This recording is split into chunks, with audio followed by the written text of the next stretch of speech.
স্বরাষ্ট্র মন্ত্রণালয়কে বলতে চাই, আপনি ওবায়দুল কাদেরের সেই চরিত্রটা গ্রহণ করতে চান না। আপনার যে দায়িত্ব দেওয়া হয়েছে আপনি সেই দায়িত্ব পালন করুন।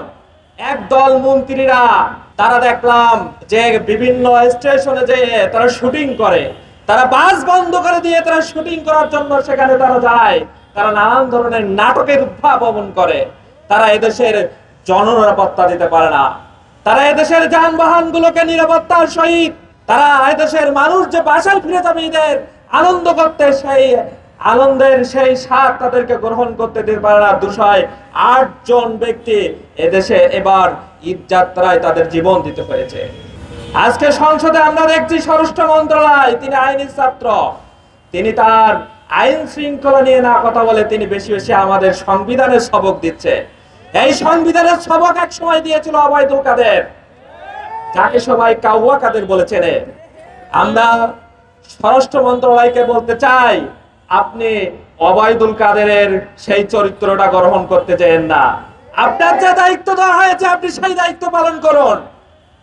আমরা বলতে চাই, সংবিধানের জননিরাপত্তা নিয়ে কি আইন আছে যে আর কতগুলো মানুষ খুন হলে এইরকম একটি স্বরাষ্ট্র মন্ত্রণালয়ের দায়িত্বপ্রাপ্ত ব্যক্তি অপদস্থ ব্যক্তি হিসাবে নিজেকে সাব্যস্ত করবেন? আর কতগুলো ধর্ষণ হলে তিনি নিজেকে বলবেন আমি একজন ব্যর্থ মন্ত্রী? এই বিষয় কি আমাদের সংবিধানে কোনো কিছু বলা আছে? আমরা তার কাছে আহ্বান জানাবো, সংবিধানে এই বিষয়ে কোনো কিছু বলা থাকলে আপনি একটু আমাদেরকে শোনায়েন, আমরাও একটু শুনতে চাই। আপনি সংবিধানের দোহাই দিয়ে জুলাই সনদকে বাস্তবায়নের মধ্যে আপনি বা আপনারা যে বাধা সৃষ্টি করছেন, আপনাদের মনে রাখা দরকার এদেশের প্রায় 70% জনগণ তারা গণভোট দিয়ে এটাই প্রমাণ করেছে এদেশের মানুষে এদেশের মাটিতে জুলাই বাস্তবায়ন হবে ইনশাআল্লাহ। আপনারা যদি এই জুলাই সনদকে অবজ্ঞা করেন, এটাকে যদি তিরস্কার করেন, তাহলে এদেশের জনগণ কিন্তু আপনাদেরকে তিরস্কার করতে বাধ্য হবে। আপনারা সেই পরিস্থিতি গ্রহণ করেন যে আপনাদেরকে তিরস্কার করলে আপনারা কে কোন সাইড দিয়ে কোথায় পালাবেন, তা না হলে আপনাদের জন্য বড় অসুবিধা হয়ে দাঁড়াবে।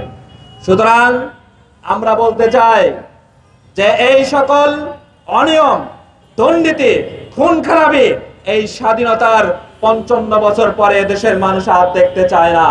এদেশের মানুষ দেখতে চায় একটি সুখী সমৃদ্ধশালী বাংলাদেশ। এদেশের মানুষ দেখতে চায় একটি উন্নতশীল বাংলাদেশ। এদেশের মানুষ দেখতে চায় যেখানে আর কোনো বোন ধর্ষিত হবে না, এমন একটি বাংলাদেশ। সুতরাং সেই বাংলাদেশের আকাঙ্ক্ষা রেখে আমরা এদেশের তরুণ ছাত্রদেরকে নিয়ে আগামী দিন ছাত্র শিবির যেমন বিগত সময় মাঠে ছিল, আগামী দিনে রাজপথ থেকে আন্দোলন করে এদেশের মানুষ মুক্ত না হওয়া পর্যন্ত আন্দোলন করে যাবে ইনশাআল্লাহ।